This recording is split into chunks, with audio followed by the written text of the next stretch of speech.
Y definitivamente eran espectaculares, sobre todo porque tenían una gran capacidad, no solamente para diseñar y construir, sino al mismo tiempo poseían, Juan, una persistencia a prueba de todo. Y entonces no se arrederaban absolutamente con nada. Mire, yo le voy a leer algo, Juan, para que usted se forme una idea.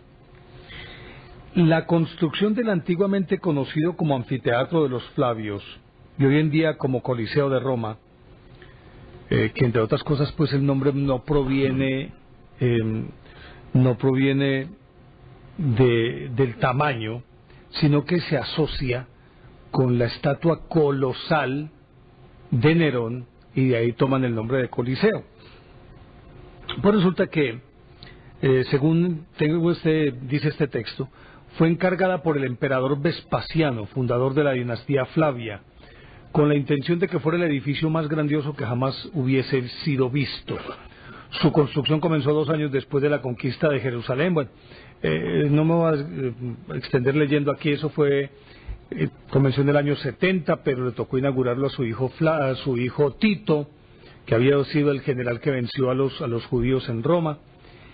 Y la idea, de acuerdo con el objetivo que tenían trazado... ¿Venció a los judíos dónde, Néstor? En el sitio de Jerusalén en el año 70. Tito. Aclara eso para que después sí.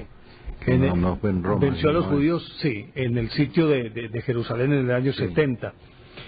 Pero resulta que esto lo habían concebido más, era como para distraer a los más de 300.000 desocupados que había en Roma, que no tenían trabajo. Pero póngale cuidado a estas características. En su diseño original el edificio se ajustaba a unas dimensiones perfectamente calculadas para conseguir que los 50.000 espectadores que podían albergar sus gradas, 45.000 de ellos sentados, tuvieran la suficiente sensación de intimidad, pero pudiesen al mismo tiempo sentir la grandiosidad del recinto. Para acometer su construcción fue necesario en primer lugar trazar una calzada hasta las canteras de Travertino, situadas a 30 kilómetros de Roma, por la que viajaron incansablemente 200 carros tirados por bueyes, acarreando la piedra necesaria para levantar el edificio. Solo para completar la pared inferior fueron necesarios un total de 292.000 viajes entre la cantera y la obra. Los arquitectos e ingenieros que dirigieron su construcción inventaron el hormigón, material que no sería redescubierto prácticamente hasta nuestros días. Al unir los bloques de piedra se agregaron grapas de metal para que los pilares de hormigón se compactaran perfectamente. Finalizada la obra, la arena del Coliseo de Roma podía convertirse en pocos segundos en una gran piscina en donde era posible representar batallas navales, ballets acuáticos interpretados por bellas jóvenes desnudas o encarnizadas luchas entre cocodrilos.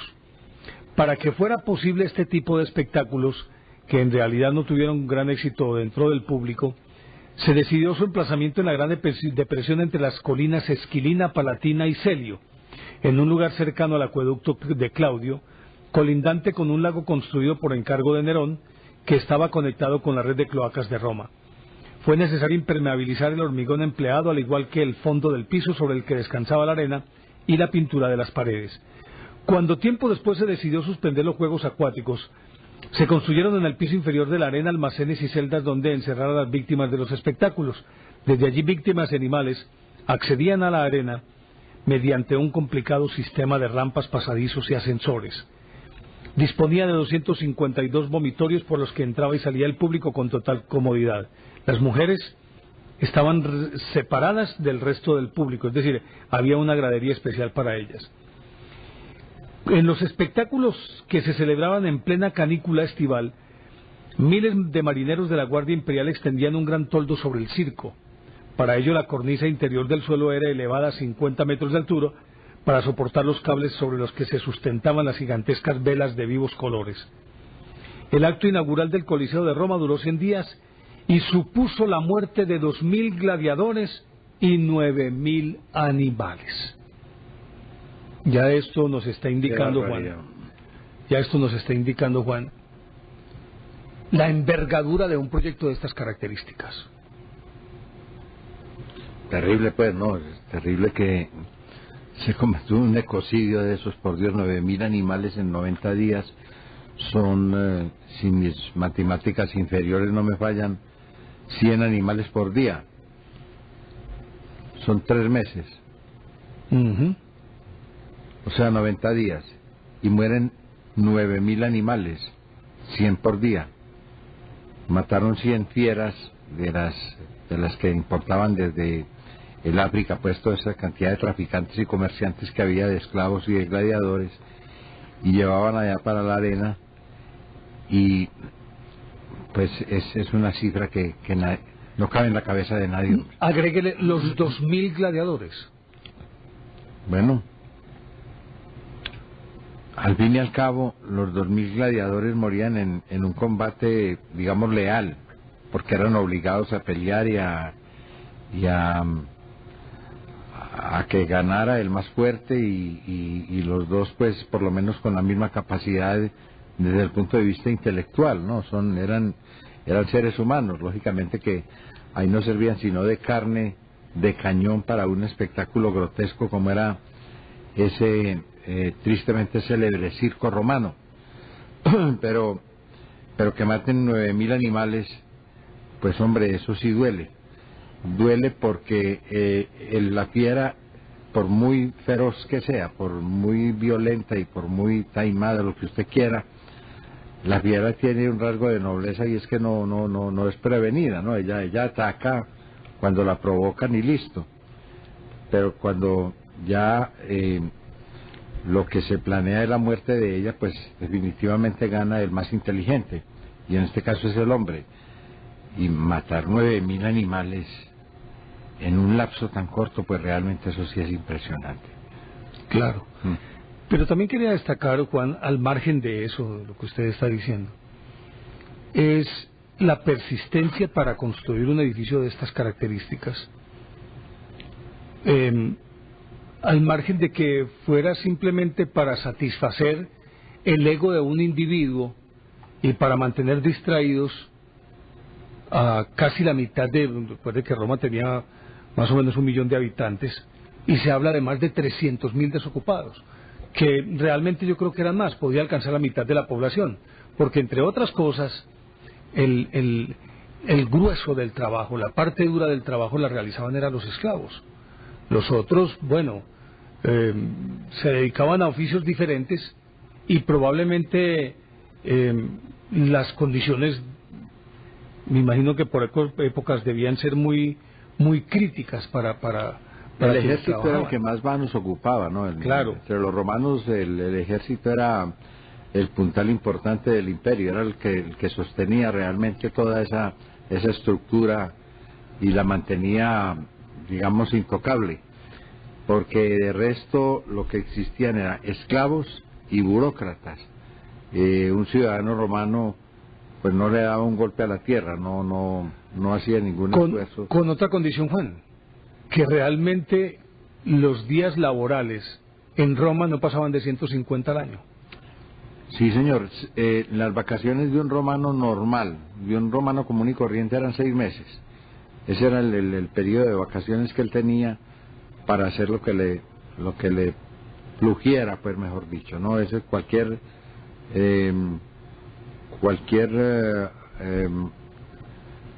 digamos, viaje, salida, descanso para ellos, pues era permitido durante ese lapso.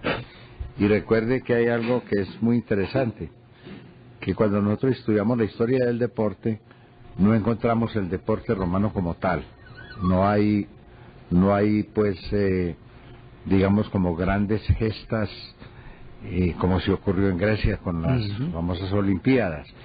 Las Olimpiadas indudablemente que siguieron su curso, y hubo gente que participó en las Olimpiadas manteniendo la tradición griega, pero en Roma propiamente dicha, en el Imperio Romano, en todo su esplendor, no se puede hablar exactamente de un deporte romano. El deporte eran los juegos, eran los espectáculos circenses, y era, bueno, una cantidad de actividades que no significaban precisamente el cultivo del cuerpo o del físico. Por eso los romanos eran gordos, eran grasientos, tenían papadas y usted los ve en las estatuas y ve cómo son, ¿no? Porque ellos se mantenían... En contraste con las figuras griegas. Totalmente, totalmente. Y usted los veía a ellos tratando de reducir peso en las famosas termas.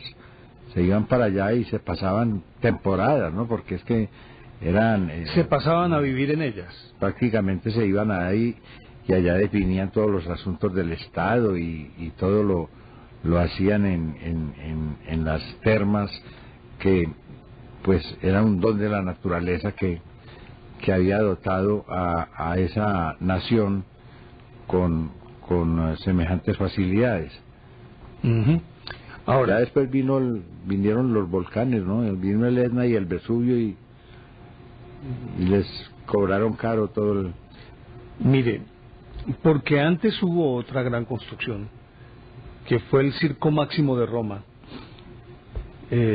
Tengo el dato, dice aquí, el Circo Máximo de Roma, después de su reconstrucción por Julio César, tenía un aforo de 150.000 personas. A principios del imperio fue agrandado para dar cabida a otras 100.000 más. Los espectáculos deportivos que en él tenían lugar, fundamentalmente carreras de carros, se disputaban en una pista de 1.500 metros. Ese era el circo. El circo, no el Coliseo. Sí, es bueno hacer esta aclaración porque a veces cuando a uno le dan las cifras, uno se descontrola un poquito.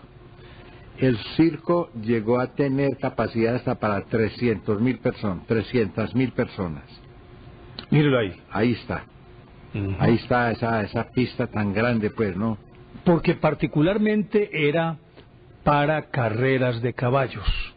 Que no era ningún deporte, entre otras cosas, pues, ¿no? Vigas y cuadrigas. Sí, eso no era un deporte, eso era una competencia, una lucha en donde pues se imponía la fuerza bruta de los animales.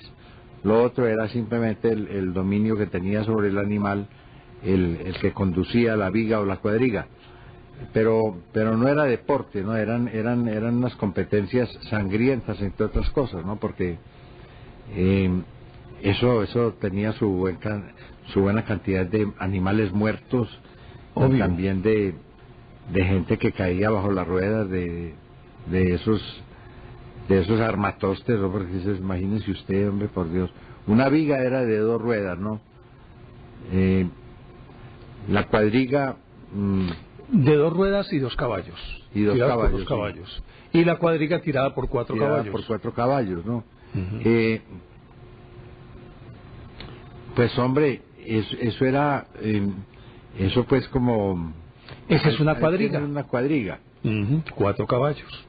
Es demasiada fuerza para tirar ese botecito tan pequeño que es... Parecía un púlpito. Sí, más o menos era eso.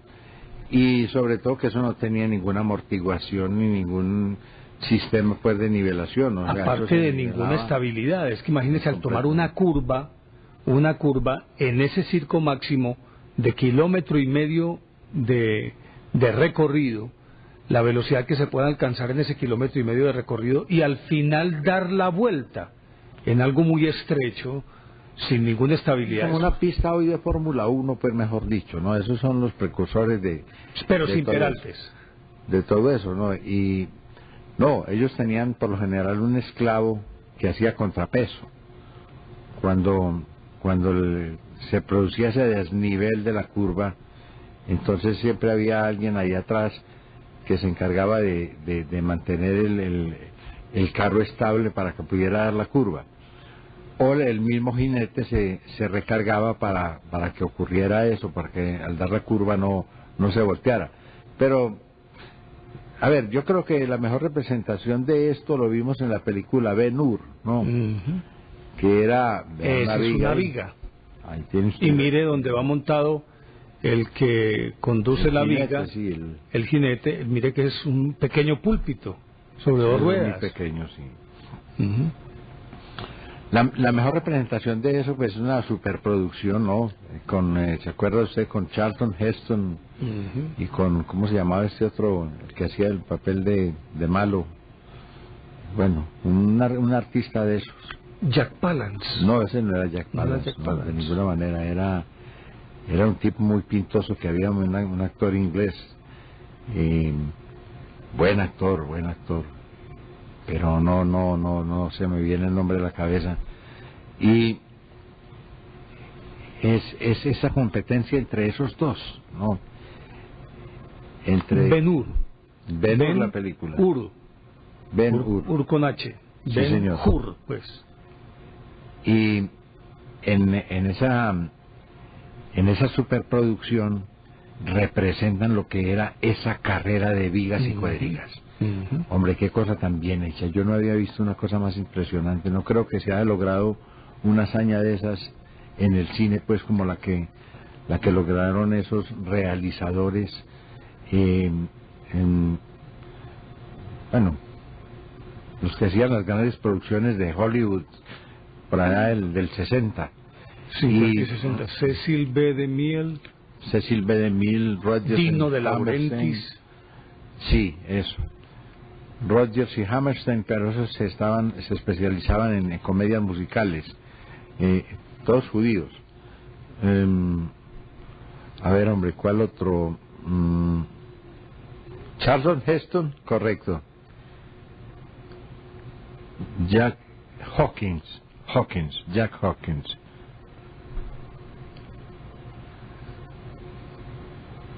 Stephen Boyd, ahí está, Stephen Boyd, ahí vio. sí. Ahí dio en el clavo, querido amigo. Muy bien. Stephen Boyd. La otra era la muchacha. Contémosle a los televidentes que es que Carlitos nos ayuda y nos sopla por claro. este apuntador que tenemos aquí. Exactamente.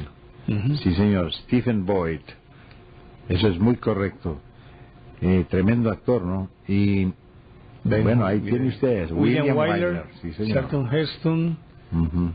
James Hawkins, Stephen No, Boyd. Yo creo que es Jack Hawkins. ¿Es Jack? Creo que sí. Sí. Es el famoso. Sí. Son actores ingleses, ¿no? Ujú. Porque es ese y Stephen Boyd.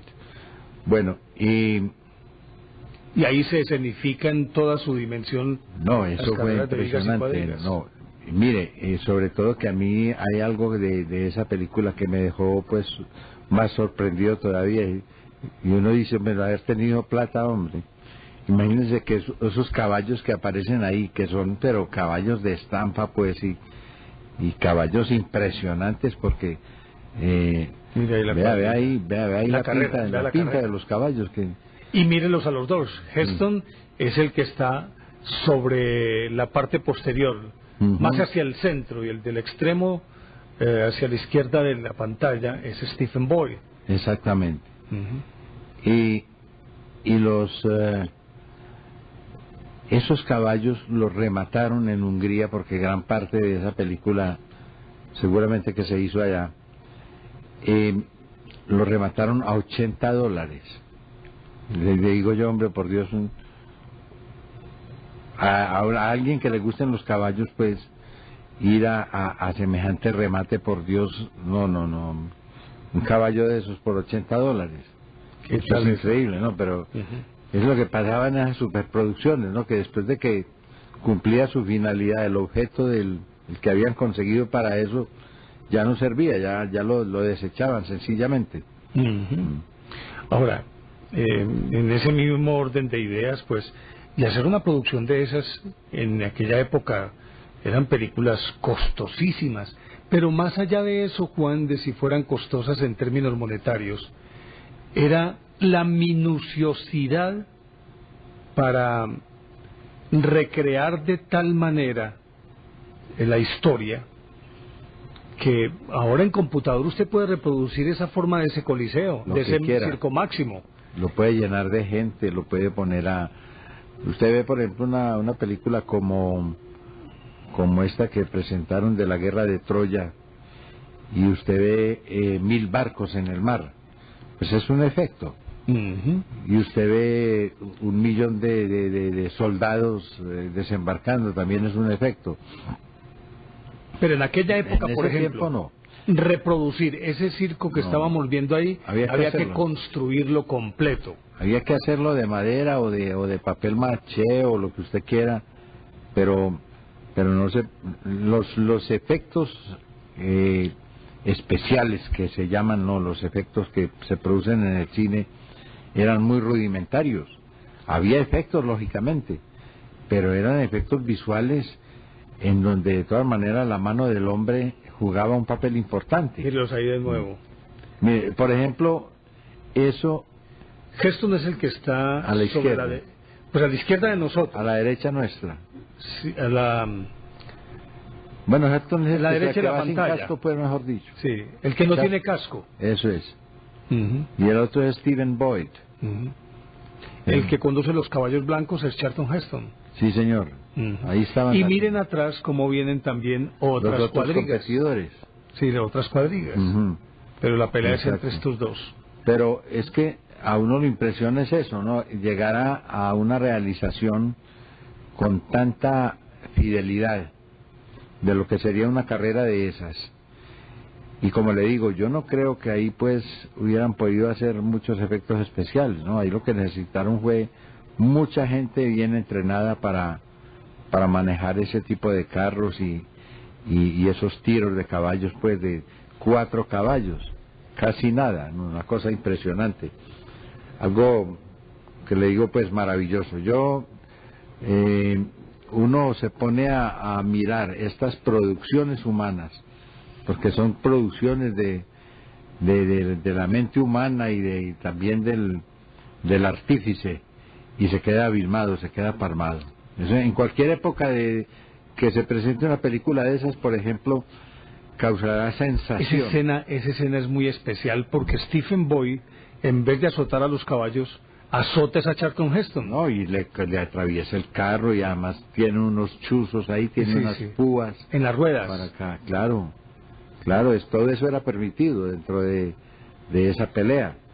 Por eso le digo, eso no era exactamente una competencia deportiva, eso era una lucha a morir, ¿no? A acabar con el rival de cualquier manera. Claro. Ahora, si estamos hablando de esto, Juan, ahora que usted habla de superproducciones, a mí la que más me impresionó, bueno, están Ben-Hur, o Ben-Hur pues, Quo Vadis. Muy buena. Uf. Entre otras sobre cosas, todo esa por los actores, ¿no? Sí. Quo Vadis. Ahí es donde sale Víctor Mature. No, esa es otra, esa es... Es el manto sagrado, tal vez. El manto sagrado, sí. No, ese hizo muchas de corte bíblico, pero en Quo Vadis creo que es Robert Taylor, me parece, no estoy seguro, pero eso sí le digo, el que salió a la palestra, el que se perfiló como el gran actor que fue toda su vida, fue el que hizo el papel de Nerón, nada menos que Peter Ustinov. Ese papel de Nerón. Yo dije en ruso. Sí. Ese papel de Nerón que hizo ese actor, no creo que lo haga nadie. No creo pues que se llegue a una representación tan fiel de lo que era el cínico Nerón. Pero mire, yo me refería que a mí me impresionó esa película y fueron los 10 mandamientos de Cecil B. DeMille. Sí. Y que tenía una pléyade, pero es que eso era una pléyade de actores y de actrices. Ramsés era Jules Briner, Charlton Heston era Moisés, sí señor, Edward G. Robinson, sí, ese era también un dignatario egipcio, ¿no? Sí. Era como un capataz, algo así. Sí. Edward G. Robinson, ¿quién más estaba ahí? Bueno, no sé.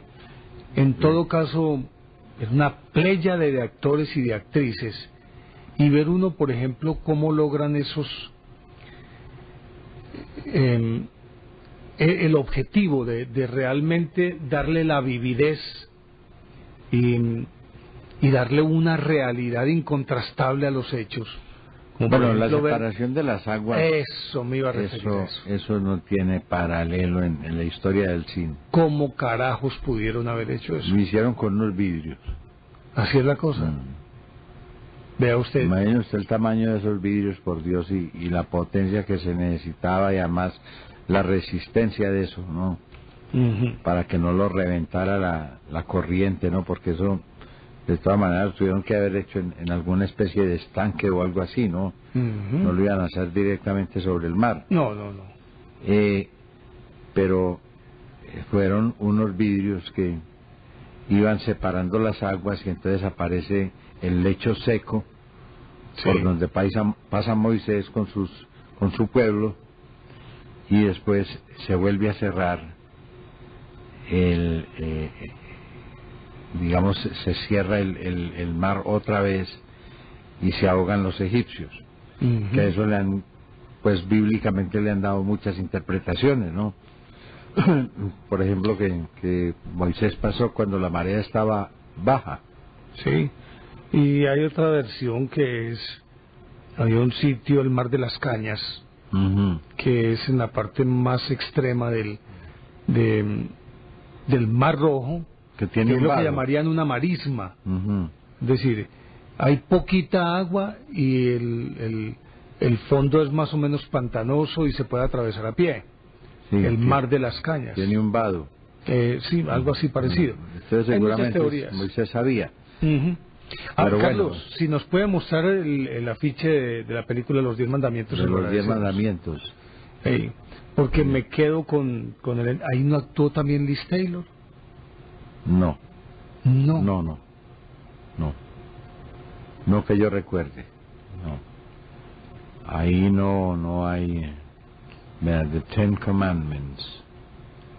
Sí, ese es Charlton Heston. Ese es Charlton Heston con las tablas de la ley, ¿no?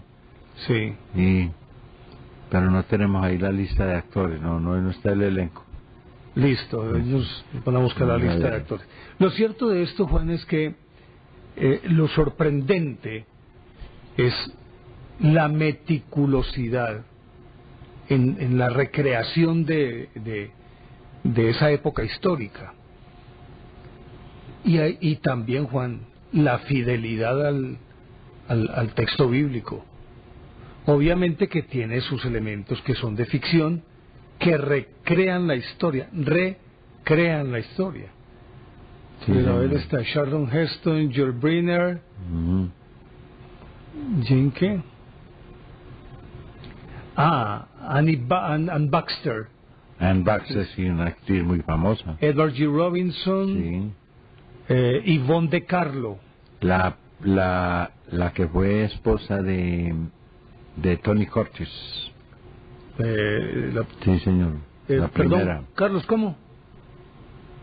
Deborah Paget. Sí, señor. Todas eran artistas de Hollywood, del viejo Hollywood. Claro. Muy famosos. Sí. Gracias, Carlitos. Y es la forma como ellos recrean esa historia y cómo ubican al espectador en esa época histórica, y ver uno de sus efectos del báculo de Moisés transformándose en serpiente, tragándose la otra serpiente.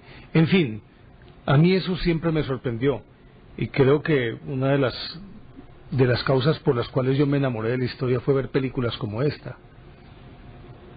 Sí. Yo no sé si a usted le llegó a ocurrir. Ahí vamos a poner a buscar a un poco de gente, por Dios. Sí. Porque ahí vi, que yo me acuerde, la primera película que yo vi con ese tipo de emociones, pues, que me dejó marcado para toda la vida, y estaba yo muy pequeño, fue El Ladrón de Bagdad, y era precisamente con esos dos actores, ¿no? Con Tony Curtis, que salía pues a escena, ¿no? Se presentaba en escena, un joven. Estaba debutando. Y Yvonne De Carlo. Recuerdo esa película y me quedo maravillado de una película que vi yo todas las veces que se presentó en el Teatro Manrique, que en todas las funciones me colaba, pues me las ingeniaba para colarme y meterme allá a ver esa película. Pues nunca había tenido tanta fascinación por ver una película, porque es que esa es otra película maravillosa para la época. Era una, ahí está, con Sabú, ¿no? Era una película de la organización Rank, inglesa. Y esa representación que hacen de la alfombra voladora, ¿no? El tapete volador, eso es maravilloso. Lo mismo que esas proporciones, ¿no? Ese monstruo, el genio, ¿no? El que sale ahí de la botella. Sí. Que coge a Sabu y lo pone en sus manos, ¿no? Y le dice que o a Sabu y a bueno, pero ese es otro. Ese es con Jan Hall. Ese es con Jan Hall, el ladrón de Bagdad. La que yo vi con Tony Curtis, para que no se nos vayan a venir encima los que sabemos, se llamaba El Príncipe Bandolero. Esa era, El Príncipe Bandolero. La que es El Ladrón de Bagdad es esta que nos muestra Carlitos, que es con Sabu y con Jan Hall, el inglés. Es una producción inglesa. Y en esa producción aparece una alfombra voladora y la representan, hombre, con una fidelidad que uno le parece, uno está volando, uno se ve volando ahí, se ve volando. Y entonces aparece un genio de una botella, un monstruo que es ese que aparece ahí de fondo, ¿no? Es un negro de regular tamaño, Sí. y que los tiene entre las manos, ¿no? Los sostiene entre las manos y les concede los deseos y les obedece, ¿no? Maravilloso eso. Es decir, eso son epopeyas, son sagas también hechas que, como le digo, pasan al mundo de lo clásico. Digamos que lo perfecto, pues, es enemigo de lo bueno, ¿no? Porque la perfección, ya hemos hablado de eso, no se puede alcanzar, ¿no? La perfección absoluta, eso no hay sino Dios, por ejemplo, ¿no? Cuando se habla de atributos y de cualidades. Pero digamos, de una perfección relativa, Más bien hablemos de excelencia. Sí, la excelencia. Claro, ahí. Vea, ese es El Ladrón de Bagdad. Vea, ahí está la alfombra. Es una cosa extraordinaria, extraordinaria, ¿no? Thief of Baghdad. Pero, digamos, en el mundo de los pares, ¿no? Haciendo la comparación, hombre, esas películas que fueron hechas artesanalmente, sin tanto artificio, sin tanta cosa, sin tanto efecto, como lo que se logra hoy a través de un computador, son obras maestras, indudablemente.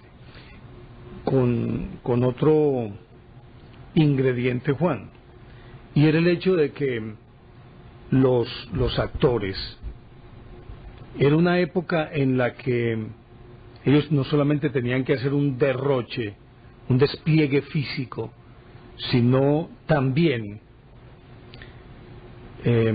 exponerse al peligro, porque básicamente los dobles hacían pero escenas demasiado extremas. Regularmente los mismos actores se enfrentaban al peligro de manera real, y eso me parece que pues ya no se encuentra. Ahora hay algunos que hacen algunas escenas peligrosas, pero realmente son más dobles o efectos los que proyectan esa sensación de peligro. Pero acuérdese usted, ¿quién era Buster Keaton? Buster Keaton, sí. Buster Keaton, 124 fracturas. Que ese fue el que se quedó colgado del reloj. ¿Cómo era que llamaba esa película, hombre? No, ese era Jerry Lewis. Harold Lloyd. Harold Lloyd. ¿Sí? Sí. Que se queda colgando de la manecilla y un reloj de torre. Y esa escena fue real. No tenía redes ni nada. Exactamente. Y estos actores tenían esa característica, se exponían al peligro. Formaba parte para ellos del juego. Por ejemplo, estos Véalo ahí. Está Harold Lloyd. Fíjese, y verá que abajo no hay nada que lo proteja. Está colgado y donde tengo un Y desliz. no es un efecto. No. Eso es real. Un desliz, cualquier cosita, se mató. O que se suelte esa manilla. No hay nada pues que lo salve, no. Definitivamente pues es una cosa extraordinaria. No, en eso, ay María, sí hay cosas, hombre, por Dios. Ese Buster Keaton hacía él mismo las escenas peligrosas, por eso pues se quebró tantas veces las piernas, los brazos, las costillas, todo, porque ese de pronto salía disparado de un carro que iba en bajada y aterrizaba en un árbol.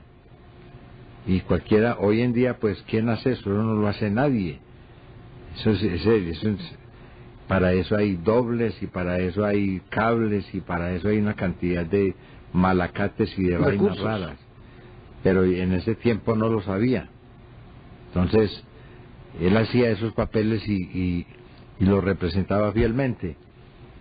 Y muchos otros, ¿no? Por ejemplo, se dice que Gary Cooper se tenía tanta confianza con el revólver, era un tirador pues formidable, ¿no? Que en las películas él les ponía balas de verdad a los revólveres. Gary Cooper. A ese se creía pistolero. No, pero es que realmente lo era, el tipo se transformaba. El tipo se transformaba cuando él, el que era de la aristocracia, pues digámoslo así, ¿no? Porque era un tipo no solo bien plantado, sino que pertenecía también a una clase muy especial, ¿no? Dentro del mundo del cine. Cuando hacía esos papeles del oeste, pues el tipo se transformaba y se convertía en un sheriff o en un personaje de esos del oeste, famosísimo. ¿Ese es Gary Cooper? No. No, este no. No, ese de pronto es debe ser otro Cooper. Estamos hablando de Gary Cooper, el del Día Señalado, por ejemplo, ¿no? Es una película que lo hizo a él muy famoso. Y que, pues, sus películas, es decir, su mayor logro como actor de cine lo consiguió haciendo los papeles de pistolero del oeste. Y se dice, pues, no, ese es un chisme de Hollywood que aparece referenciado por ahí en las revistas del espectáculo de ese tiempo, que él le ponía balas de verdad a los revólveres. O sea, él se sentía tan seguro de su puntería que él utilizaba el revólver como si fuera un arma de verdad en las películas, ¿no? Bueno, ese era Gary Cooper. Pero bueno, hay muchos otros, ¿no? En las películas de efectos se queda uno pasmado, por ejemplo, viendo lo que hacían los hermanos Marx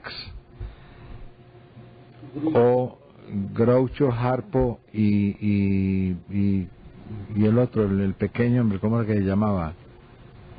El loquito, hombre, el de la gorrita. Bueno, los hermanos Marx también eran judíos y eran reyes del espectáculo, ¿no?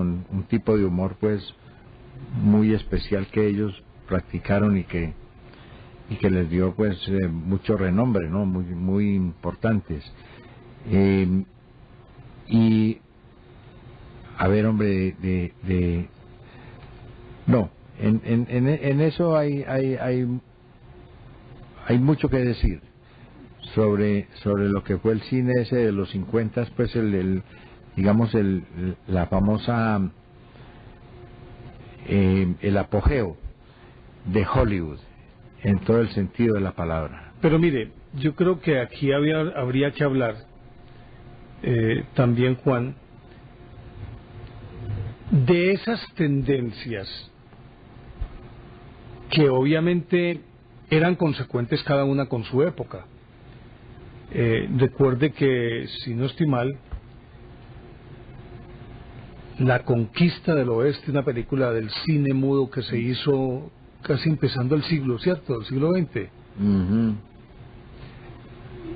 Recuerde, a ver, el nacimiento de una nación. El nacimiento de una nación. De una nación, 1917. El nacimiento de una nación. Inclusive fue una película muy sesgada. Muy sesgada, sí. Tenía un sesgo racista, claro, maluco, pero de todas maneras... Y ahí hicieron aparecer a los indios pues como si fueran... malos. Pues, y ahí se creó ese estereotipo del indio malo. Sí. En esa película. Pero mire, después vienen... en el proceso del cine viene como la consolidación y se encuentra uno al más grande de todos, a Charles Chaplin, pero que ya le da como una vuelta al cine hacia la comedia, y de esa época surgen también otros, y es como el tono de... Yo no sé, Juan, si era una forma de volver optimista una visión pesimista que se tenía del mundo, porque estamos hablando del periodo de entreguerras entre la Primera y la Segunda Guerra Mundiales, que existía un desencanto y un pesimismo, además una aprehensión permanente frente a lo que podía ocurrir de acuerdo como estaba esa olla de presión que era Europa a punto de explotar. Y obviamente que Estados Unidos llegó al poco tiempo al crack de Wall Street por los años 30, y eso hizo que le generó una crisis mundial. Eso es. Entonces el tono de esas películas era un tono como más optimista, más mensaje de vida o más mamada de gallo, pues por decirlo de alguna manera. Bueno, lo que pasa es que todo eso empieza de una manera muy rudimentaria. Si usted, por ejemplo, mira la historia de Georges Méliès, que es el padre, el inventor de los efectos especiales, pues él lo que quería era hacer reír a la gente. Esa era una misión muy importante, llevarla como una propuesta para un público que necesitaba reírse, sobre todo en medio una de época tanto dura, pesimismo, una época de completo pesimismo. Entonces, esa era su propuesta, y por eso produció unas películas que a la luz de los críticos de su época, ahí está, ese lo representé yo en un documental, ¿no? Sí. Pronto lo verá. Sí. Sí. Inclusive me parezco a él, todo eso, ¿no? Sí. Con el bigote. Con el bigote y todo, sí. Sobre todo en el bigote. Sí. No, es que yo me puse bigote. Y los críticos de la época decían que era estrambótico, extravagante, porque ellos creían que el cine, vea, por ejemplo, ese es el viaje a la luna de Julio Verne. Pero entonces él toma el cohete es un cañón que dispara pues una cápsula, ¿no? En donde van los que viajan a la luna, y ese cohete y ese cañón le apunta también que le peguen un ojo a la luna. O sea, la personifica. Bueno, eso lo hacía él en 1900 y pico, 1902 o 1900, bueno, cuando apenas empezaba el cine. ¿Usted acuerda? Los hermanos Lumière hacían sus presentaciones por ahí en cafés. No, eso no había teatro ni nada de eso. Claro. Y recuerda que el cine fue presentado oficialmente el 28 de diciembre de 1895 por los hermanos... 96 no fue. Si te equivocas por un año te lo perdonamos, tranquilo. Creo que fue el 95. Bueno, pudo haber sido. Y sí, la salida del tren... 95-98. Algo así. No, 95-96, no pasa de ahí. Sí. Entre esos dos. La salida del tren... La salida de la gente de la fábrica, mire. Ahí está, ¿no? Sí. Inclusive cuando presentaron ese corto, porque eso era un corto, eso no era ninguna película ni nada de eso, ¿no? Y no tenía ningún argumento. Lo único era una serie de imágenes en movimiento. La famosa salida de la fábrica. pero en el caso concreto de este tren, la gente se asustó tanto que salió corriendo del café. Creyeron que el tren se les iba a venir encima, que los iba a atropellar a ellos. A pesar de que no tenían sin un solo plano, ¿no? Únicamente, pues ellos estaban al frente y se venía el tren, claro, lógicamente, pero de resto no había más movimiento, porque los que sacaron la cámara digamos del estudio y la movieron fueron otros, pero esto no era sino una cámara quieta ahí, una cámara fija, y ahí toman esa llegada del tren, que como le digo causó un impacto tal que entonces mucha gente creyó que el cine era una fotografía de la realidad, que eso era lo que había que hacer, y hablaban de un ultrarrealismo, pues, ¿no es cierto?, de el cine fotográfico, la noticia fotográfica, presentar la realidad tal como era, no como uno se la imaginara o como debería ser. Entonces a George Méliès, más un elemento de registro que otra cosa. Exactamente. Entonces a George Méliès le fue muy mal por ese lado. Cogieron pues esos críticos y lo volvieron ropa de trabajo, ¿no? Dijeron que eran esas ridiculeces, ¿no? Porque él, mire ahí unas obreras saliendo de una fábrica, de una factoría. Bueno, sí, ese es. 28 de diciembre de 1895, sí, señor. Muy bien. Entonces es 95, correcto. Sí. Bueno, yo estaba equivocado, yo le había puesto a esos 96. Y la gente pues tenía muchas ideas al respecto de eso. Y este tipo dijo, no, pero ¿cómo así? El cine no es, si fuera para hacer fotografías, valiente gracia, ¿no? El cine es para otras cosas. Y se retiró. ¿Sabe cómo fue el fin de Méliès? Méliès terminó vendiendo muñecas en la estación de Ginebra, porque pues él decía, mi función en la vida es divertir a la gente, y más bien se dedicó a otro tipo de actividades, y se perdió pues un valor de esos para el cine. Pero lo que él dejó como marca, digamos, como precursor de los efectos especiales, como legado, ese es un legado que hay que reconocerle siempre. Entonces esa gente con todas estas dificultades, hombre, llegar a hacer lo que hacía, por ejemplo a Charlie Chaplin, ¿no? Charlie Chaplin, él empezó haciendo los famosos gags. Un gag era una especie de cortico, un separadorcito que metían por ahí entre películas mudas, como para divertir a la gente, para que la gente se riera ahí mientras montaban otro rollo, por ejemplo, en una máquina. Hombre, yo siempre he querido saber cómo se llamaba ese niño. Ese es muy famoso. Y el otro que aparecen sentados en el umbral de en una puerta, en una entrada. Ah, sí. Aparecen los dos sentados. A mí esa foto me parece, ese es un ícono del siglo XX. Sí, sí. Pero yo siempre me pregunté quién era ese niño. Nunca pude saber quién era ese actor. No sabría decirlo tampoco. Porque eran personajes que no tenían mucha importancia, y él, míralo ahí. véalo ahí, eso es una cosa extraordinaria. Esa foto es un ícono del siglo XX.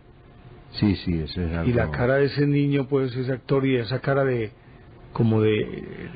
que representa ese problema tan grave, pues, de la miseria de la sociedad industrial, ¿no? Porque la sociedad industrial que hizo ricos a muchos. Y que coincide, por ejemplo, también, Juan, con el crack de Wall Street, la crisis de los Estados Unidos, que era la misma crisis europea también, de entreguerras.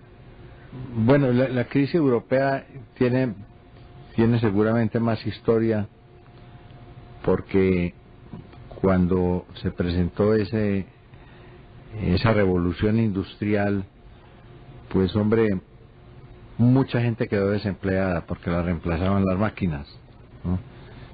Entonces, la única posibilidad era trabajar en una fábrica. De resto ya los artesanos o gente que hacía sus cositas ya lo superaban en producción y en mejor calidad, pues cualquier producto sacado de fábrica.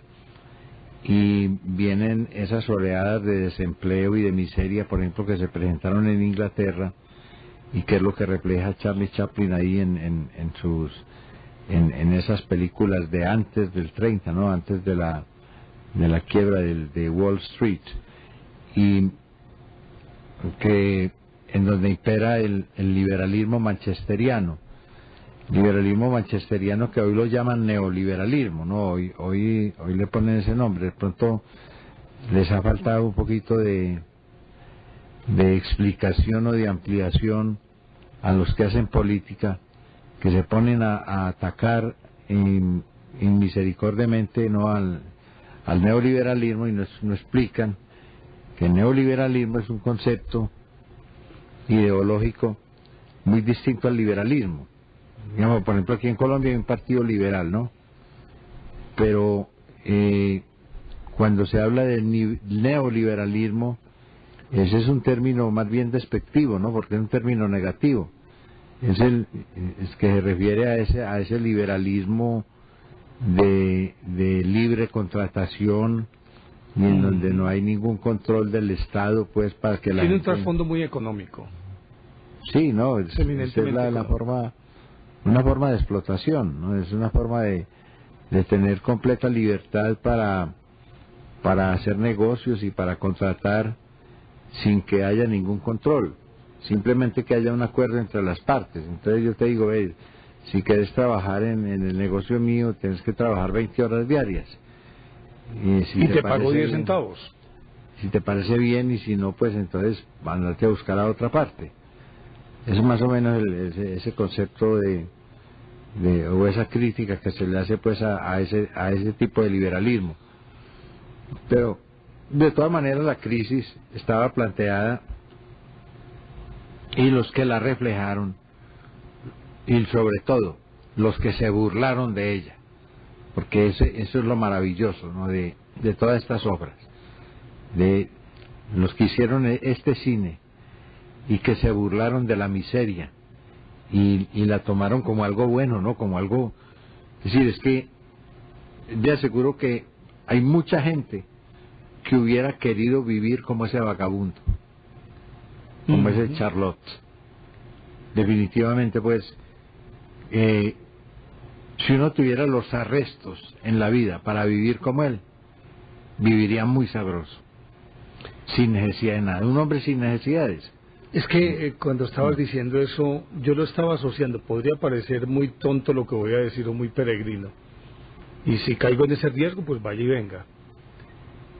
Pero esa actitud de Charles Chaplin era un poquito diogenesca, de Diógenes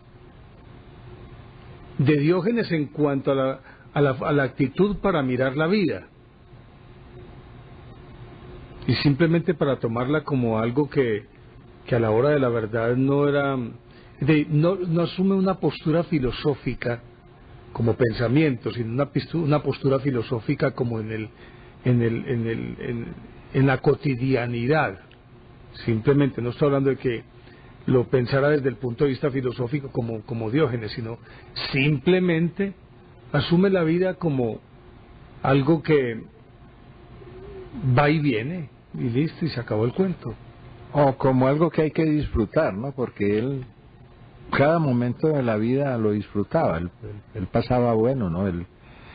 A él lo encuentra usted, por ejemplo, en una película durmiendo en una bodega, y de pronto llegan unos bandidos a asaltar esa bodega, lo asustan a él y resulta que son amigos de él, ¿no? Son conocidos por ahí, pues, de las andanzas.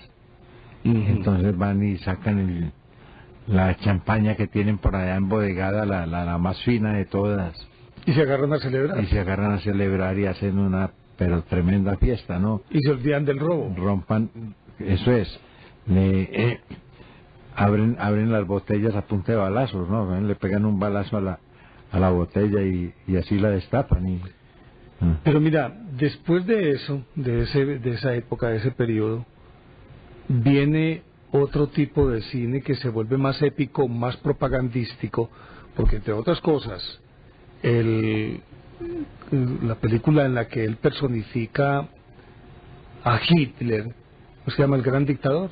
Sí, esa ya es mucho después, claro. Sí, el Gran Dictador ya adquiere un carisma político. Y cuando viene la Segunda Guerra Mundial, cuando llega la Segunda Guerra Mundial, mírelo ahí. Inclusive, pero eso es genial, pues, que lo confundan con un peluquero, ¿no? Con un barbero por ahí de una calle cualquiera, de un barrio, del barrio judío. Mírelo ahí. Y esa Sí, actitud, mírenle, póngale cuidado a la mirada. Sí. Y a la expresión, y a la mano. Él no levanta la mano y les tira con el saludo nazi, pero lo que está diciendo ahí es también una expresión muy psicológica de poder, ¿no? El puño apretado, pero arriba, el brazo. Y la manera como imita la forma de hablar de Hitler, pues que parecía ladrando, ¿no? Parecía aullando. Que el tipo perdía el control y se orinaba. Hitler quebraba las gafas que le entregaban para que leyera, por si de pronto, porque él era miope, y entonces le ponían unas gafas ahí. La máquina en que le escribían los discursos era de un tipo grande, pues, o sea, la letra era muy grande, pero de todas maneras le echaban unas gafas por si acaso, por si de pronto las necesitaba. Pero él se emocionaba tanto que él quebraba esas gafas, las quebraba en la mano, y entonces este Chaplin lo imita de una manera, pues digamos, perfecta. Y hay que ver esa película, El Gran Dictador, para ver cómo él se pone a hablar como si estuviera hablando en alemán, en el alemán hitleriano, para que se ría usted, porque es que era increíble. Después de ese periodo viene otro tipo de cine que es el que trata de exaltar a los buenos. Es una forma de escribir la historia desde la perspectiva de los buenos. En este caso se asumen como los buenos, o ellos se asumen como los buenos, y proyectan esa imagen, son los gringos. En el periodo inmediatamente posterior a la Segunda Guerra Mundial. Y en la misma Segunda Guerra Mundial. La Segunda Guerra Mundial, pues, la guerra propagandística es tremenda, ¿no? Y además, pues, es de ambos lados, ¿no? Lo que pasa es que nosotros vimos el lado de acá, el lado de los gringos, esa fue la que nos tocó a nosotros. Pero por el lado de los rusos, pues, de los soviéticos, todas esas producciones que se hicieron en contra del imperialismo, María, eso fue muy famoso. Claro. Había unas diatribas impresionantes contra el modo de vida capitalista. Y bueno, recuerde usted que en Estados Unidos, por ley, no se podían presentar películas en donde ganara el malo, es decir, en donde el mal fuera digamos, el que se imponía. Un momentico. El argumento. Las películas en Estados Unidos tenían como norma era que todos los finales tenían que ser felices. No exactamente. Felices en el sentido de que ganaba el bueno, triunfaba la justicia. Tenía que triunfar la justicia, eso sí. No, por ejemplo, que unos ladrones se salieran con la suya, pues, o que unos asesinos, o bueno, cualquier delincuente pudiera cometer lo que se llama el crimen perfecto y quedara sin castigo, eso no. Mire, después viene ese cine épico que exalta el coraje, la valentía y la berraquera de los gringos, hace mucho énfasis en la maldad de los alemanes, y que es inmediatamente posterior a la terminación de la Segunda Guerra Mundial, y se ven todas esas películas, Puentes sobre el río Kuwait, los japoneses, sí. Luego Regreso al Infierno, la batalla de Midway, ¿Qué más? Acuérdese que uno de el soldado más condecorado, Audrey Murphy, que en efecto fue un soldado. Sí, fue el soldado más condecorado de la Segunda Guerra Mundial. Y se volvió actor de cine. Y él lo vuelven actor de cine y recrean todas esas películas, Del infierno a la gloria. ¿Cuáles más? No, él de ahí pasó a hacer películas del oeste, muchísimas. No, yo digo de como teniendo como tema la guerra, las epopeyas que tenían que ver con la guerra. Esa fue la historia de él, ¿no? Esa fue la historia de él. La historia de él la recrearon ahí pues en esa película. ¿En cuál? Esa del infierno a la gloria. Del infierno a la gloria, sí. Bueno, una película que tiene que ver con esa guerra, con esa Segunda Guerra y la historia de él. Y porque fue condecorado, ¿no es cierto? Por el valor. No, lo que pasa es que ya después de que los Estados Unidos ganan la Segunda Guerra Mundial, ya se entran en la Guerra Fría y en la campaña de propaganda de presentar al americano bueno, ¿no? El justo, equitativo, el bondadoso, el altruista. Bueno, todo eso. Y además, pues, lógicamente, la sociedad de consumo, ¿no? Toda esa cultura del automóvil y toda esa cultura del electrodoméstico, de todas esas cosas que van creando necesidades en el resto del mundo.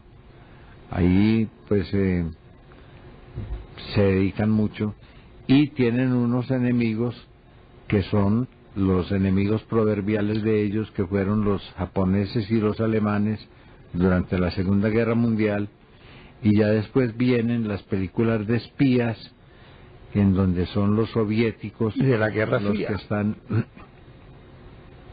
los que están siempre buscando la manera de atentar contra el mundo occidental, ¿no? Y ellos como guardianes pues del mundo occidental.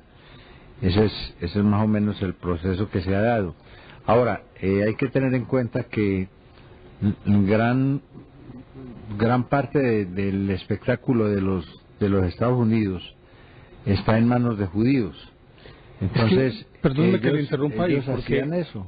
Sí, porque por el odio a los alemanes, ¿no? Sí, pero además de esto, Juan, recuerde, y perdóneme que le interrumpa ahí, porque en los años 60 y hasta bien entrado el 70 fue películas hechas por gringos ya abandonando el tema de la guerra como guerra y se centran en el holocausto de los judíos, y aparece una cantidad impresionante de películas precisamente sobre ese genocidio en los años 60, más paralelamente las películas de espías de la Guerra Fría.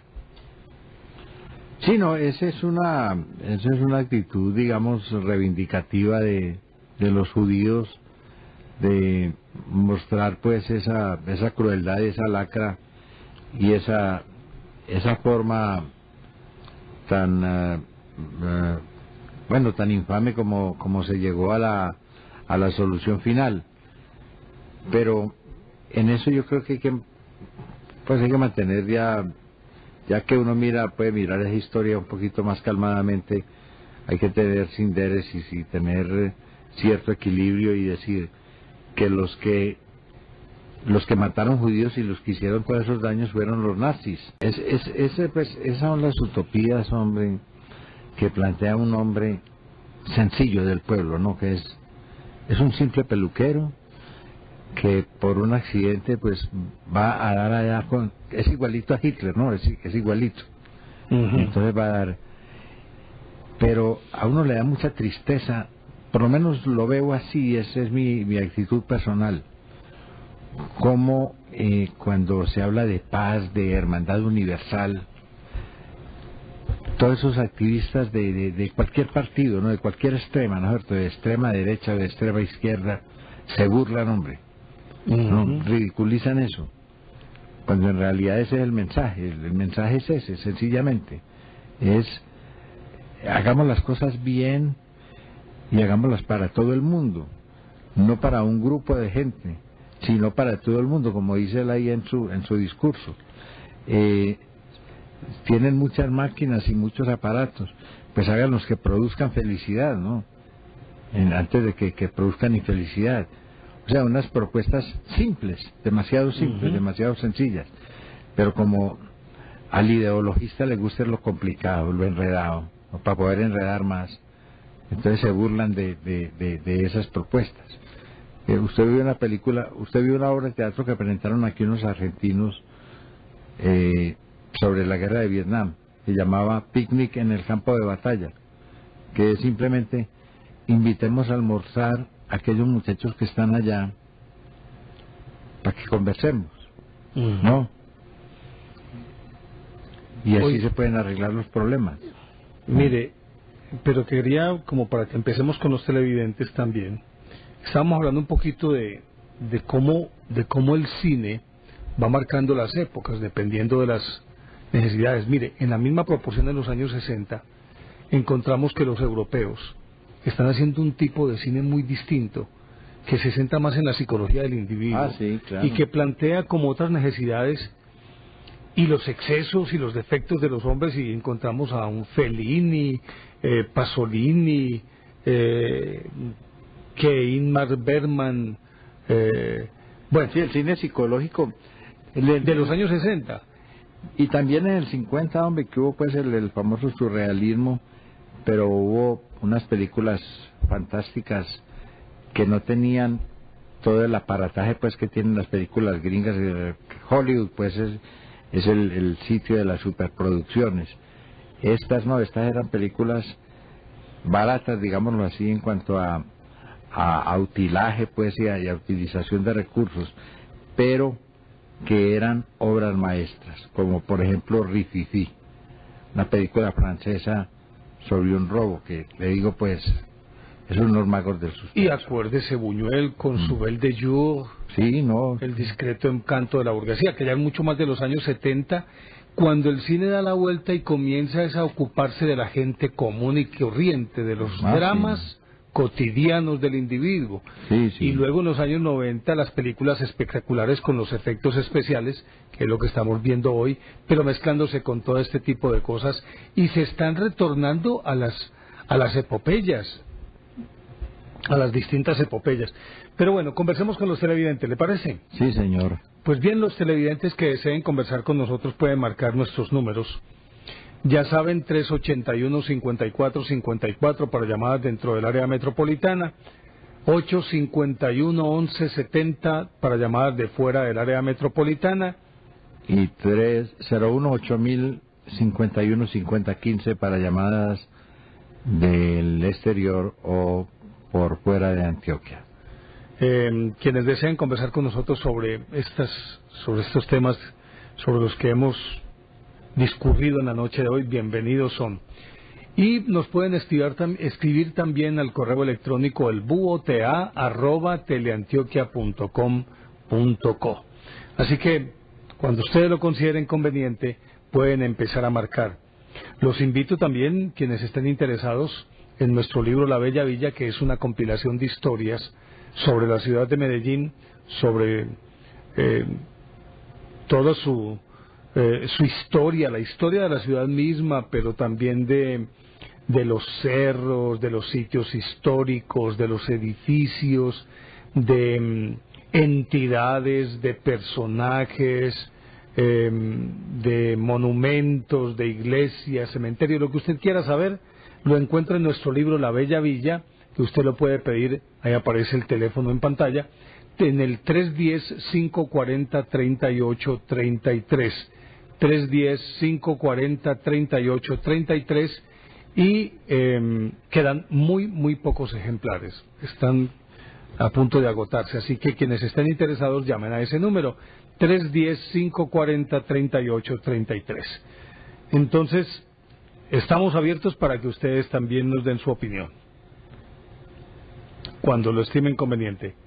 A ver, Carlitos, no te escuchamos bien. Bueno. Don Héctor Rodríguez desde Guarne, bienvenido. Noche, buenos días, sí, también. Bienvenido al Búho. Noche, buenos días. Desde Guarne, Puerta del Oriente Antioqueño, Señores Néstor Armando, Juan Manuel Serna y amigos televidentes en el departamento de Antioquia y en los diferentes lugares del territorio nacional, hasta donde llega la señal de este canal regional, muy buenos días.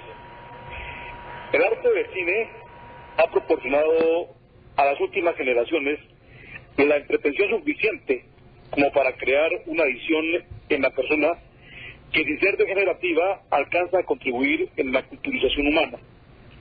En el cine, las escenas que mayor curiosidad causan al espectador son aquellas que por sus efectos logran crispar los nervios, como las relacionadas con los dinosaurios, las guerras más comunes en la historia de la humanidad, y esas series de terror con acciones de ultratumba. En mi caso, y de acuerdo con mi origen provinciano, las películas mexicanas fueron las más comunes y las que permitieron identificarme con la música azteca y los artistas del momento como Los Aguilares, Pedro Infante, Jorge Negrete, Mario Moreno Cantinflas y algunas de Vicente Fernández para mediados de la década del 70, cuando iniciaba su exitosa carrera artística.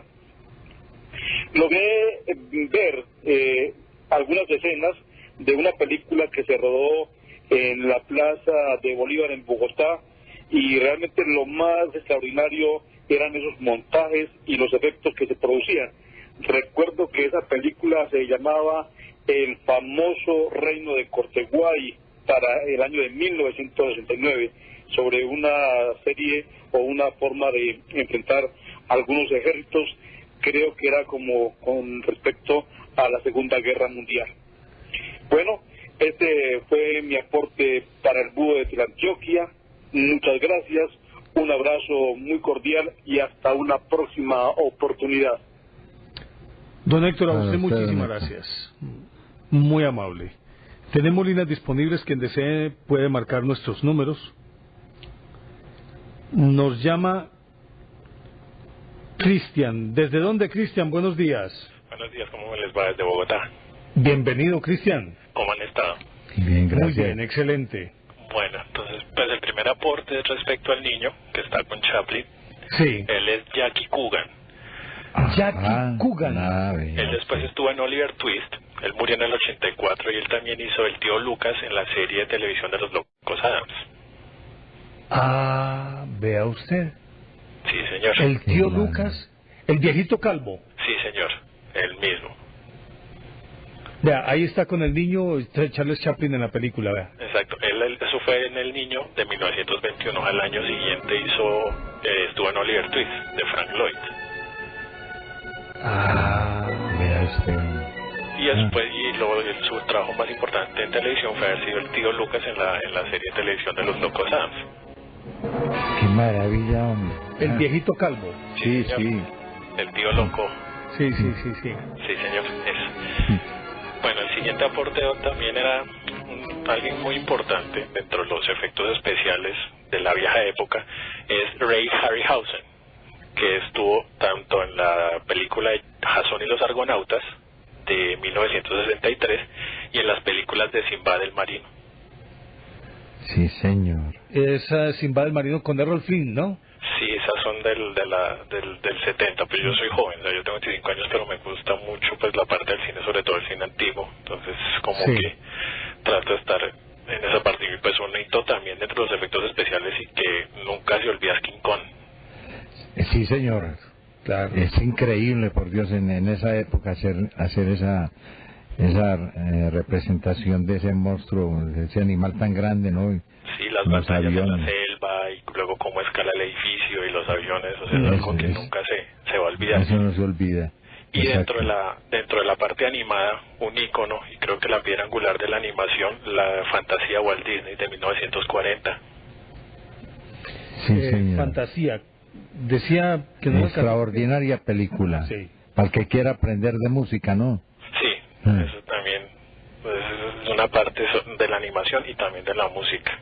Sí, señor. Oiga, pero me deja usted sorprendido que ese niño sea el que termine siendo el viejito calvo que come cucarachas, que se las da de Drácula.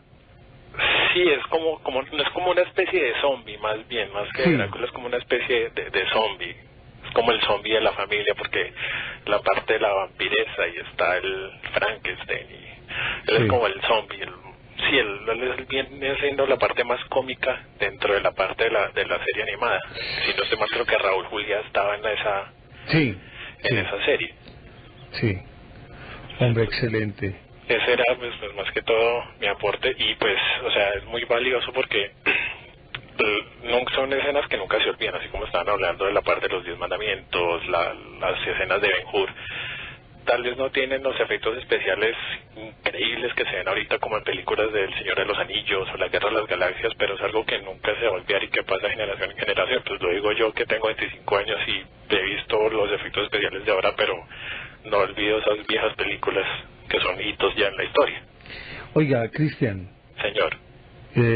¿Coincide usted también con la opinión de que El Ciudadano Kane es la mejor película de la historia? Dentro de las 3 mejores para mí. ¿Cuáles serían las otras 2?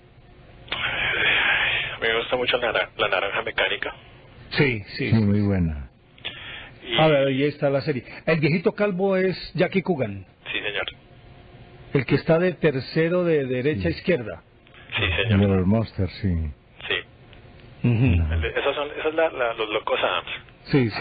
Porque había otra serie que eran los Monsters. Sí. Los Locos Adams. Ajá. Parecido. ¿Y es en esta?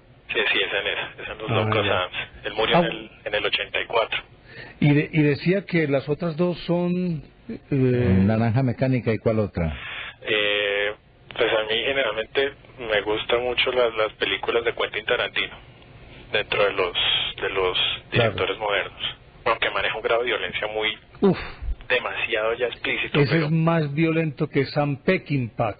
Y también un director que me gusta mucho es Oliver Stone. Claro. Sí, señor. Dentro de esa parte. Y un pequeño aporte ya. Algo que también creo que todos los que de infancia recordamos, y que no es tanto en el cine, pero sí en la televisión, los efectos especiales hechos por Chespirito. O sea, ¿quién no se olvida? Las pastillas de Chiquitolina. Chiquitolina, el efecto de flotar, cuando a la vez está el señor Barriga y Ñoño, y ahí se ve la silueta superpuesta de uno de los dos. Sí. Yo creo que es algo que es un efecto, el simple hecho de la silla y copor rota en la cabeza de alguien, ya ese es un efecto especial que uno no se olvida. Sí, señor. Cristian, muchísimas gracias, muy valioso su aporte. No, que estés muy bien y bueno, muchos buenos días. Bienvenido siempre, Cristian. Que estés muy bien, hasta luego. Gracias.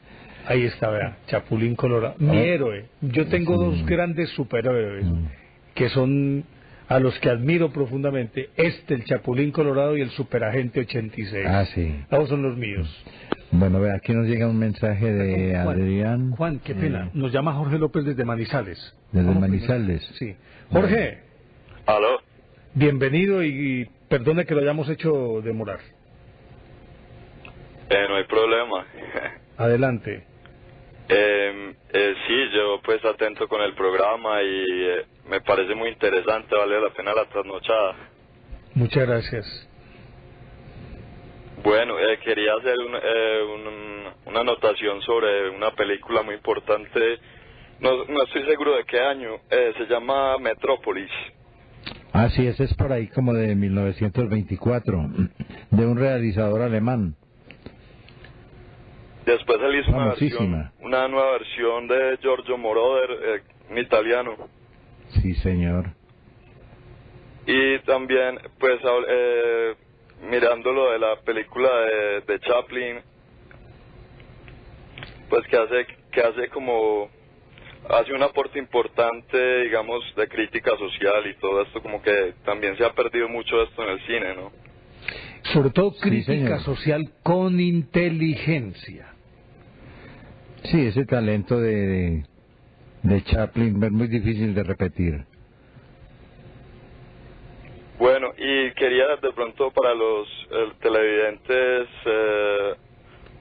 recomendarles una película que se encuentra en internet que se llama Zeitgeist,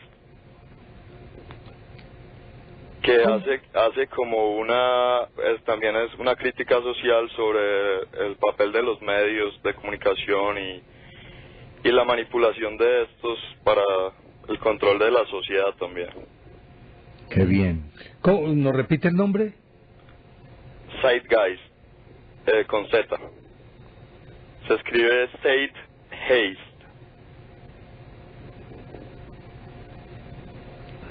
Geist. ¿Eso es alemán entonces? Sí, creo que sí. Ajá, ajá. Algo Bueno, así como Jorge. sede Zeitgeist.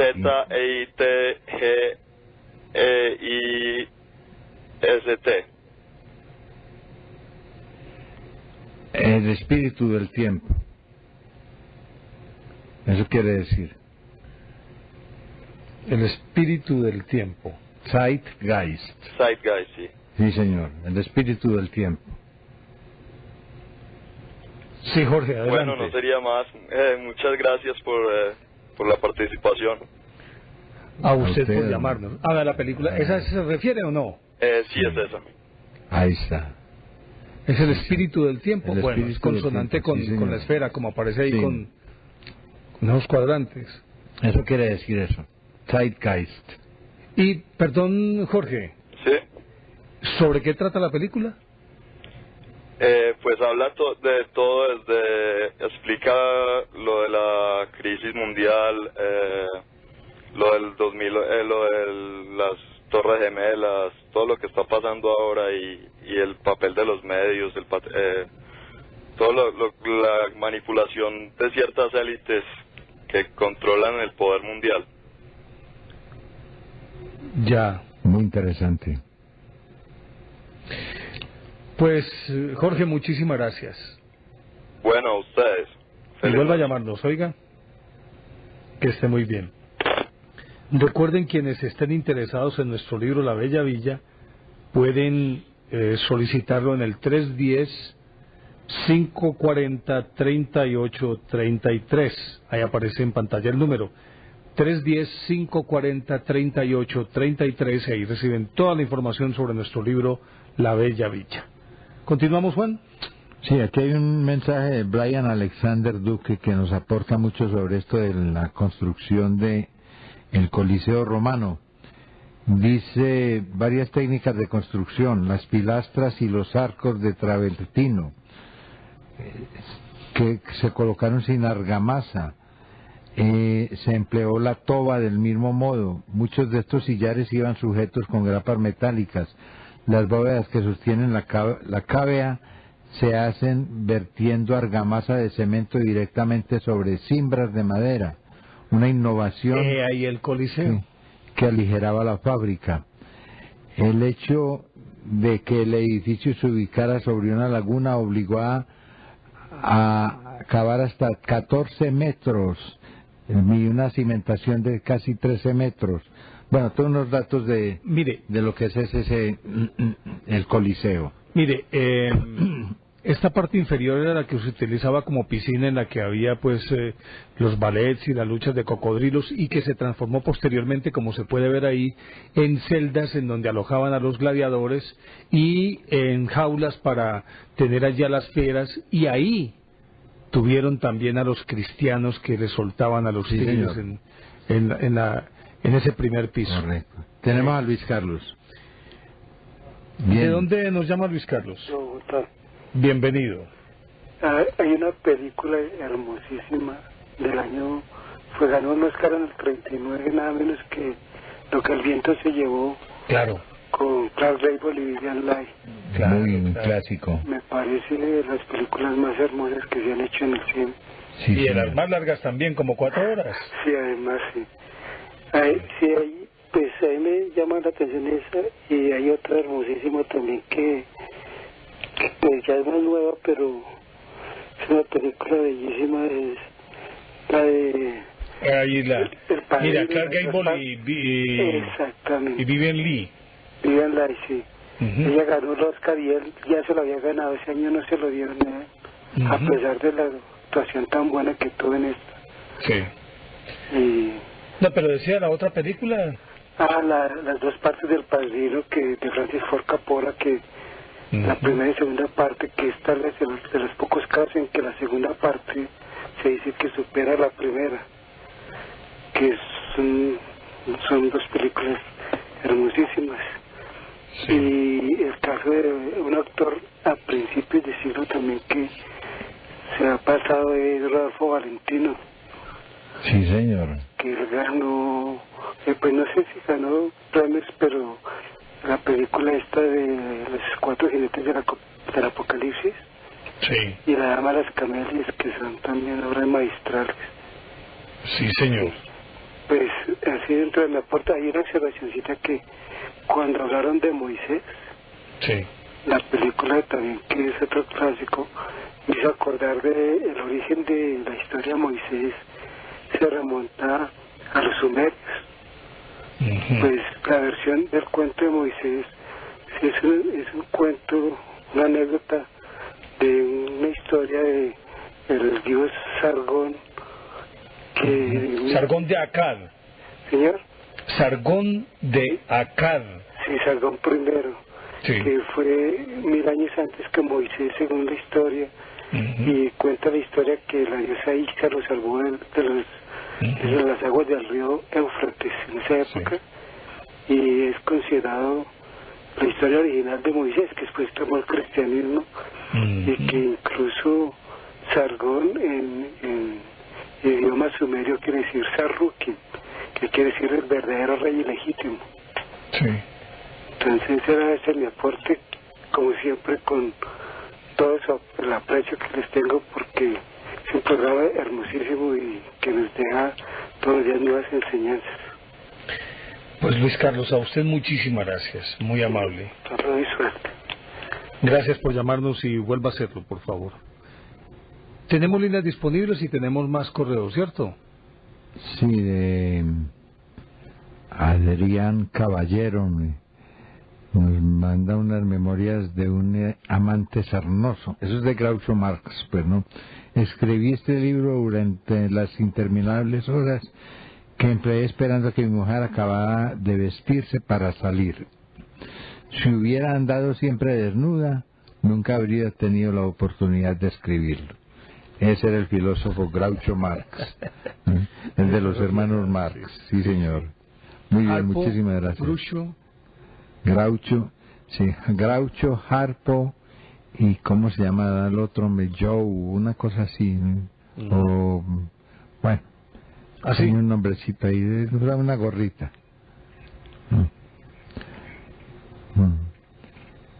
Bueno, continuamos con nuestros televidentes.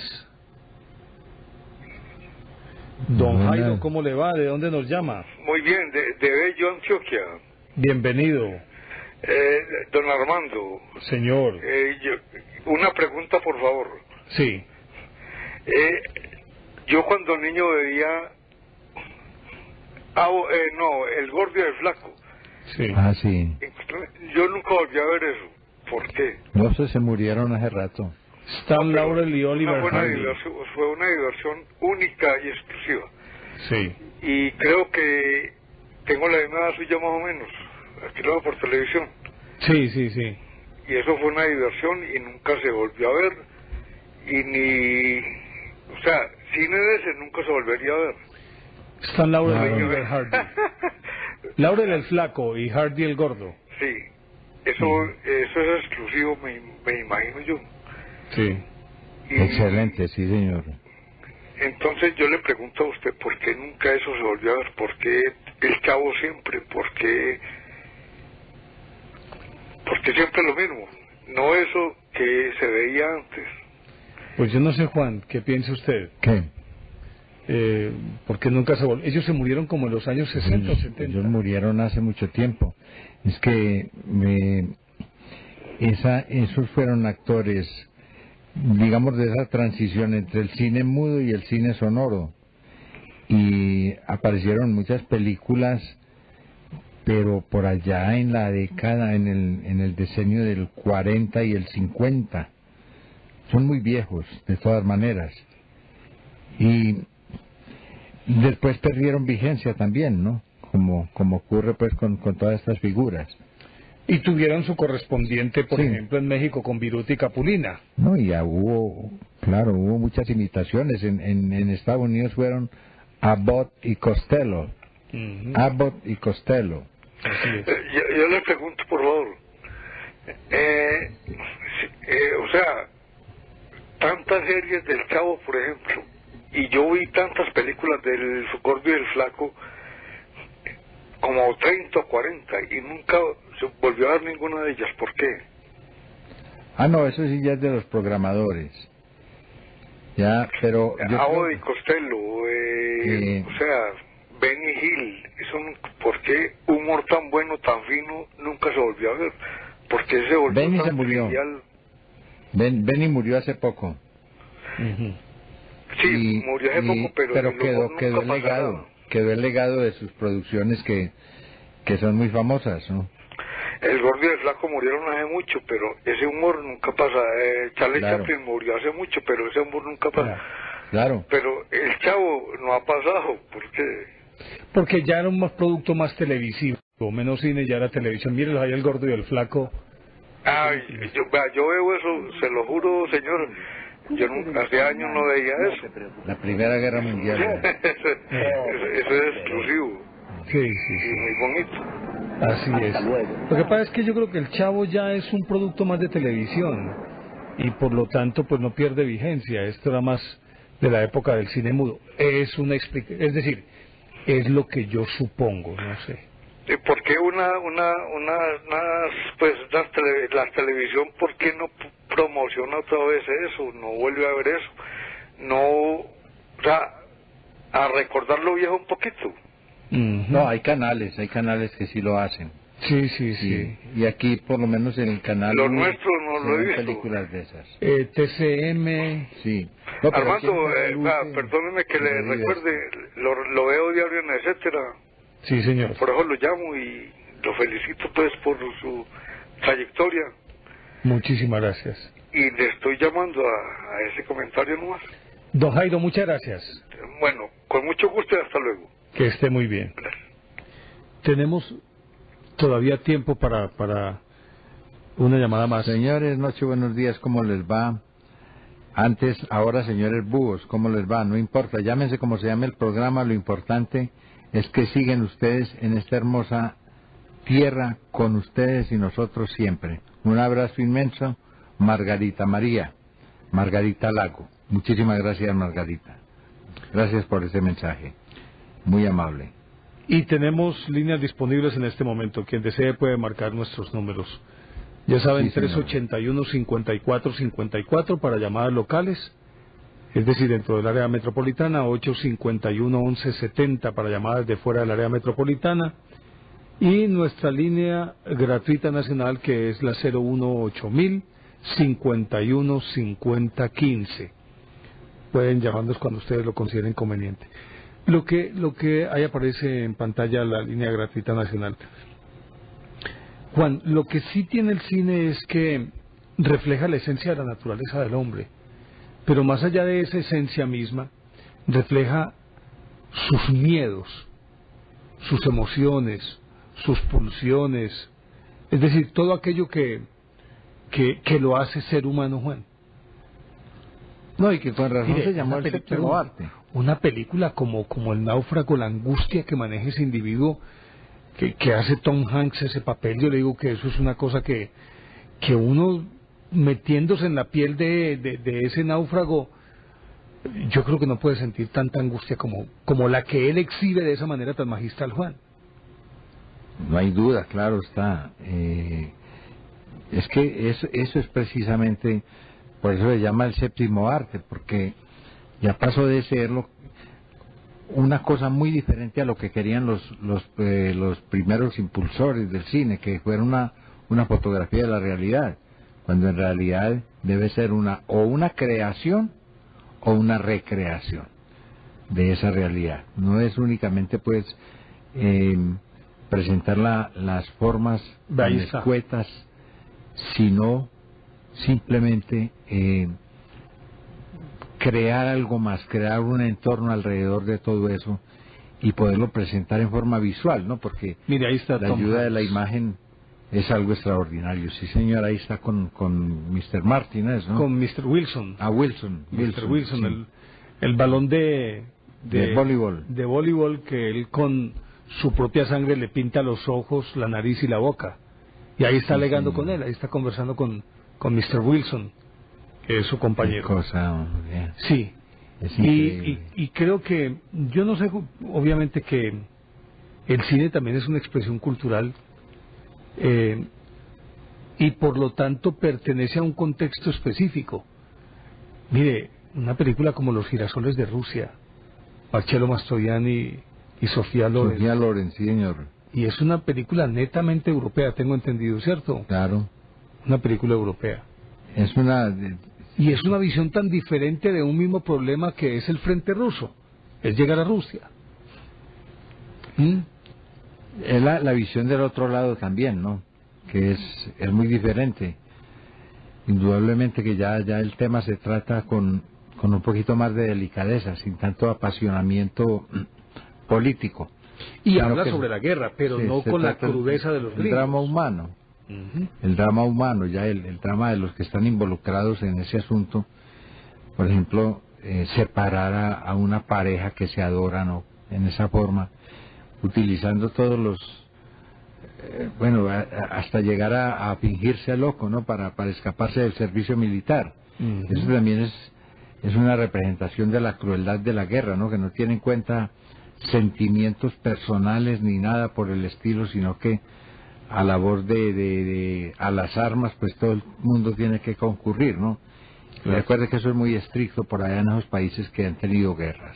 Eso es tremendo. Claro. Y actores, Juan, de otro corte distinto, como Vittorio Gassman, por ejemplo. Por ejemplo, sí señor, ¿no? Italia ha sido un aportante, digamos, en cuanto al cine, de Vittorio De Sica, por ejemplo, todas esas películas que hizo en la época del 50. ¿Es el ladrón de bicicletas? No sé si es del ladrón, tal vez sí, ladrón de bicicletas. De todas maneras, es una película muy famosa del diseño de los 50. Pero esa serie de Pan, Amor y Fantasía de Vittorio De Sica fue algo extraordinario, ¿no? Saludamos a Juliano, que nos llama desde Bogotá. Juliano. Hola, buenas. Buen día. Oiga, qué tema tan bello. Oiga, Juan Manuel, le comentaba, yo tuve una oportunidad de estar 10 años consecutivos yendo al Festival de Cine de Cartagena. Sí. Y se da un plato suculento de cine latinoamericano. Y Argentina produjo también muy buenas películas. Muy buenas. Hay Made in USA, Made in Argentina, En la noche de los lápices. Hay una película brasilera bellísima que se llama El día de la estrella. Venezuela también tuvo unas producciones interesantes antes de que pasara lo que está pasando ahora. Pero yo reflejo el cine, no sé si le pasó algo a los dos, es que el papá es el que lo introduce a uno al maravilloso mundo del cine. Mi papá me llevaba muy pequeño a la Cinemateca Distrital en Bogotá y ahí me empezó a meter a Los Tres Chiflados, a Chaplin y a cine ruso. Muy pocas personas tuvieron esa oportunidad, no sé si ustedes alcanzaron, y el cine ruso era muy rico en estética y en fotografía. De ahí que ustedes hablaban de las películas y consideran algunos teóricos del cine que puede ser El acorazado de Potemkin, ¿no? Como de las mejores películas de Eisenstein. Claro. Sí, pero yo también les comento que también el cine está muy asociado a la música. Yo recuerdo mucho, Candilejas del mismo Chaplin, Melodía de la Vida, Un hombre y una mujer con la Joan Luis Trinidad. Claro. El tema de Lara, del doctor Zhivago. Sí. Hay otro tema muy bello que ya es un poquito ya en los 80s, que se llama Betty Blue, que la música incluso uno la puede conseguir fácilmente. Y ya de niño, en los años 70, yo crecí en Villavicencio. Y me acuerdo de los teatros, entonces las películas del oeste, esos son inolvidables. Y ni se diga de las series de televisión. Y los Pero oiga, italianos, ¿no? antes de comentarles algo, tuve la oportunidad de quedarme en algunas ocasiones en el Hotel Nutibara. La arquitectura pues me parece bellísima en Medellín. Hombre, y me comentaban ahí que dentro de las historias del Hotel Nutibara, Tyrone Power se hospedó ahí con Paul Newman. Sí, señor. Dice que se iban a filmar una película en Buenos Aires. Ajá. Tuvieron un periplo muy corto, como de 2 o 3 días, y yo creo que uno de los actores del cine de los años 50 era Tyrone Power, me parece un actor. Casi pero nada. eso, no sé si fue eso cierto, Juan Manuel. No, eso fue verdad, claro. Es que a Medellín lo llamaban la finca de los gringos después de la Segunda Guerra Mundial, por el clima y por una cantidad de condiciones muy favorables, y ese hotel se había vuelto muy famoso internacionalmente. Inaugurado en 1945. Sí, era una escala obligada. Además, el viaje al sur no se podía hacer de tiro largo porque claro. sabe que había que hacer escalas. Y otra gran diva que fue María Félix también se hospedó ahí en el hotel. Sí, señor, cómo no.